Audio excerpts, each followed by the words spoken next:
घर वालों के ताने सुनकर अपने आप में मस्त रहना एक आर्ट है और मैं इस आर्ट में सबसे बड़ी आर्टिस्ट हूँ। एक काकरोच जख्मी हालत में पड़ा था। दूसरा काकरोच क्या हुआ, ईंट लगी या चप्पल पड़ी? पहला काकरोच, नहीं यार, ये लड़कियां मैं देखकर इतना चिल्लाती है, क्या टाटे का गया? टीचर, 2 में से 2 निकले तो क्या बचा? सरदार, हमको सवाल समझ नहीं आया। टीचर, तुम्हारे पास 2 रोटियां थी, तुमने उनको खा लिया, अब तुम्हारे पास क्या बचा? सरदार, सालन।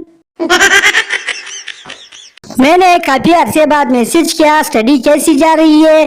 कहती है बड़ा बेटा नर्सरी में है। मेरे ते कलेजा ई मूवी आ गया। Oh no! 3 सरदार मोटरसाइकिल पर जा रहे थे। ट्रैफिक वाले ने हाथ का इशारा देकर रोका। इधर से सरदार ने भी हाथ दिया।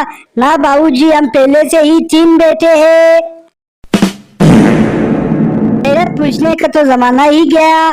ऑनलाइन देखो तो समझ जाओ सब ठीक है। अल्लाह हम सबको ऑनलाइन रखे, आमीन।